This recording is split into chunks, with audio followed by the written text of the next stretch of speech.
चलिए एक पेन और कॉपी लेकर के तैयार हो जाइए। वन वर्ड सब्स्टिट्यूशन का ये क्लास नंबर दूसरा है। अगर आप अभी कहीं पे रूम लेके पढ़ाई करते हैं तो मैं आपको ये सजेशन दूंगा कि हमारी जितनी भी वीडियोज़ आती हैं, चाहे वो करंट अफेयर की हो या जीके की हो या इंग्लिश की हो, एक बार तो आप देखें ही और इसे नोट भी करें। साथ ही साथ अगर आप मान लीजिए कहीं रूम लेकर के खाना वाना बनाते हैं और रहते हैं, तो आप जब भी खाना बनाते रहिए, या आप आटा गूँथ रहे हों या आप चावल बीन रहे हों या बना रहे होंगे, तो आप क्या करें कि उस समय हमारी इस वीडियो को प्ले करके आप छोड़ दीजिए। और हो सके अगर आपके रूम में कोई पार्टनर है तो उसको आप डिस्टर्ब न करना चाहते हो, तो आप अपने कान में ईयरफोन लगा करके और इस वीडियोज़ को सुनते रहिए। आप सुनेंगे भी तो डेफिनेटली आपको दोहराया जाएगा।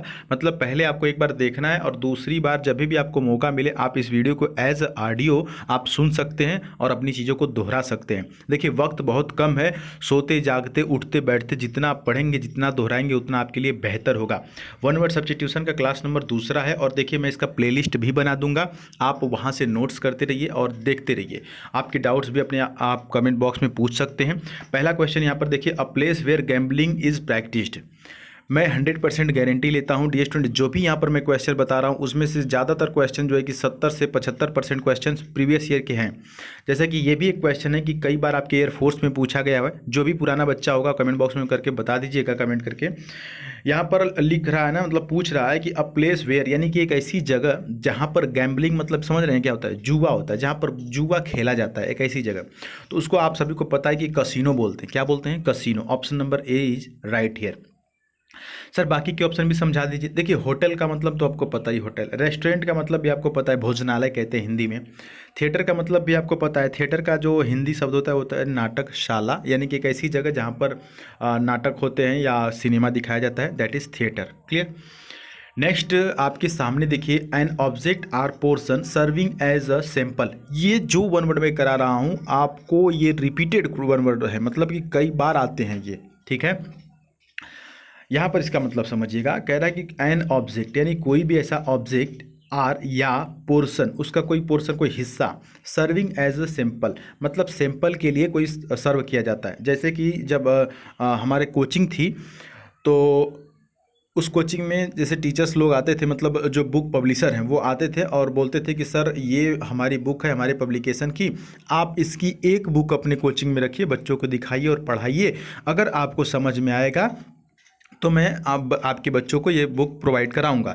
तो वो जो एक बुक देते थे उस पर लिखा था स्पेसिमेन। क्या लिखा हुआ था? स्पेसिमेन। मतलब कि ये आपको सैंपल के लिए दिया जा रहा है, एक उदाहरण के लिए दिया जा रहा है। बात समझ में आई? तो ऐसी चीज़ों को क्या बोलते हैं? स्पेसिमेन बोलते हैं। ऑप्शन नंबर डी सही हो जाएगा। क्लियर। स्पेसिमेन बोलते हैं, ठीक ना। अब देखिए ऑप्शन नंबर डी सही हो गया। बाकी के ऑप्शन भी यहाँ पर अगर आप समझने की कोशिश करेंगे तो यहाँ पर स्पेसिफिकेशन लिखा हुआ है जिसका मतलब होता है विशेष विवरण, और ऑप्शन नंबर बी में लिखा हुआ है स्पेक्टर जिसका मतलब होता है काली छाया, और ऑप्शन नंबर सी में लिखा हुआ है स्पेक्टिकल जिसका मतलब होता है तमाशा। ठीक है, समझ में आ रही है ना बात? नहीं समझ में आएगा तुरंत कमेंट कीजिएगा, मैं आपके कमेंट पढ़ता रहता हूँ और अगली वीडियो में उस चीज़ को मैं बता कर आगे बढ़ूँगा। अगला है कि the practice of submitting a proposal to popular vote. क्या कह रहा है सर? कह रहा है कि लोकप्रिय वोट के लिए प्रस्ताव प्रस्तुत करने की प्रथा को क्या कहते हैं? देखिए इसको बोलते हैं रेफरेंडम। क्या बोलते हैं सर? रेफरेंडम। रेफरेंडम का मतलब होता है जनमत संग्रह। क्या होता है? जनमत संग्रह। तो ऑप्शन डी सही हो जाएगा। बाकी के ऑप्शन देखेंगे तो पॉपुलैरिटी मतलब आपको पता है लोकप्रियता होती है, इलेक्शन मतलब चुनाव होता है, और रेफरेंस मतलब संदर्भ होता है। अगला जो आपके सामने है यहाँ पर इसको देखिएगा, लिखा हुआ है कि code of diplomatic etiquette and precedence. अब इसका मतलब क्या हुआ सर? इसका मतलब ये हुआ कि राजनयिक शिष्टाचार और वरीयता का कोड, यानी कि जिसको प्रोटोकॉल बोलते हैं। ऑप्शन नंबर क्या हो जाएगा? डी। अब इसको थोड़ा सा समझ लीजिए।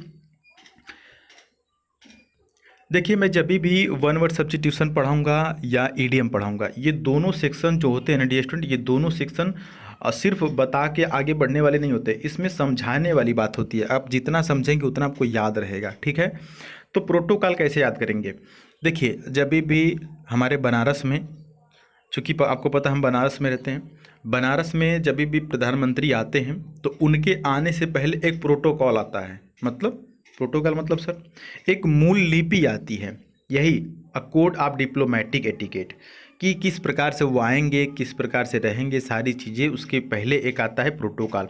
इसी को बोलते हैं मूल लिपि या नवाचार। ठीक है, बाकी के ऑप्शन यहाँ पर अगर आप समझने की कोशिश करेंगे, स्टेट्समैनशिप लिखा हुआ है जिसका मतलब होता है राजनीति, डिप्लोमेसी का मतलब होता है कूटनीति, और हायरार्की का मतलब होता है पदानुक्रम। नेक्स्ट की तरफ बढ़ते हैं। Talking about the affairs of other peoples. आपने सुना होगा लोग कहते हैं कि फलाने का फलाने से अफेयर चल रहा है, कहते हैं ना, उस लड़का का उस लड़की के साथ अफेयर चल रहा है। अफेयर का मतलब क्या हुआ? अफेयर का मतलब होता है मामला। अफेयर का मतलब मामला। हिंदी में कहते हैं ना कुछ गड़बड़ चल रहा है, कुछ मामला, कुछ तो बात है, दाल में कुछ तो काला है या पूरी दाल ही काली है। ठीक है, तो टॉकिंग अबाउट द अफेयर मतलब मामलों के बारे में बात करना, ऑफ अदर पीपल, दूसरों के मामलों में। तो इसको हिंदी में क्या बोलते हैं? गपशप करना। क्या बोलते हैं? गपशप। कहते हैं ना कि भैया दो लोग चार लोग बैठ के गपशप कर रहे हैं, मतलब जब गपशप होता है तो किसी न किसी मामले के बारे में बात होती है, किसी न किसी इंसान के बारे में बात होती है। तो that is gossiping, option B is right here. बाकी के ऑप्शन देखेंगे। टीजिंग का मतलब होता है छेड़छाड़ करना या परेशान करना, टीज करते हैं।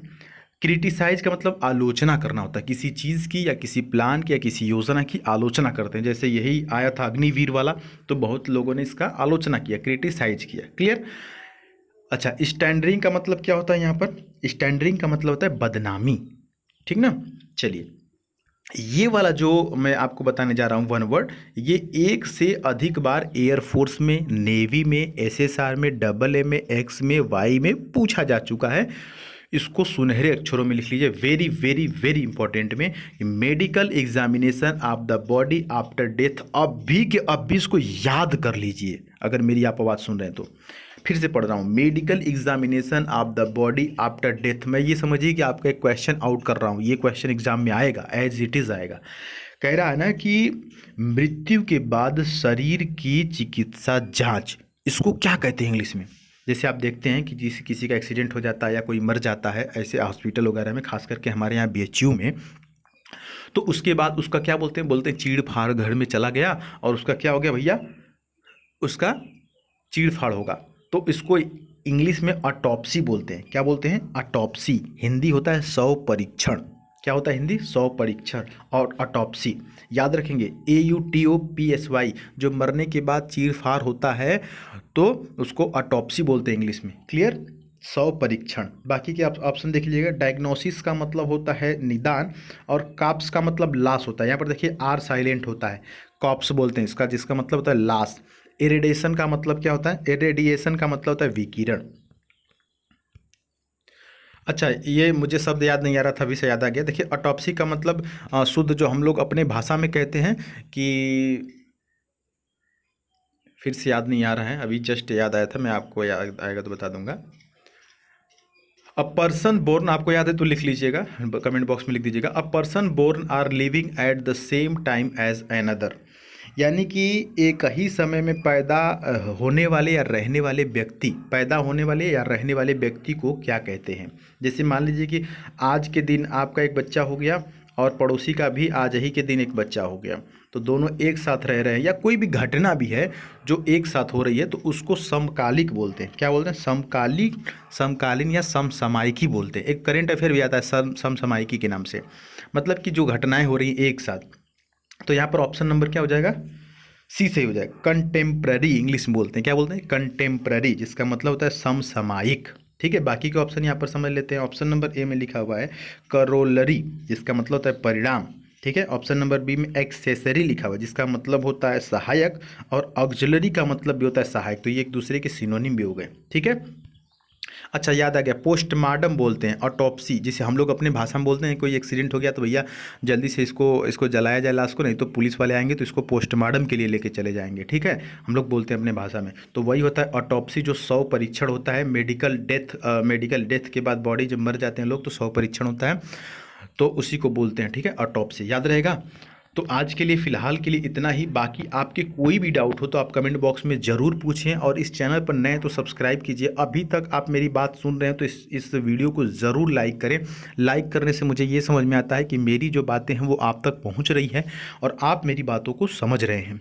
टेलीग्राम पर जुड़ने के लिए आपको ये वाला लिंक फॉलो करना पड़ेगा, यानी कि द सुधीर पांडे सर्च करना होगा। स्पेलिंग आप यहाँ पर देख लीजिए, वहाँ पर जुड़ जाइए। वहाँ पर मैं क्विज भी शुरू करने वाला हूँ। बाकी जो भी पीडीएफ मिलता है, जो भी मटेरियल मिलता है, मैं आपको टेलीग्राम पर देता रहूँगा। ठीक है, उम्मीद है कि आप बिल्कुल स्वस्थ होंगे और पढ़ाई कर रहे होंगे। चलिए मिलते हैं अगली वीडियो में, तब तक के लिए जय हिंद, वंदे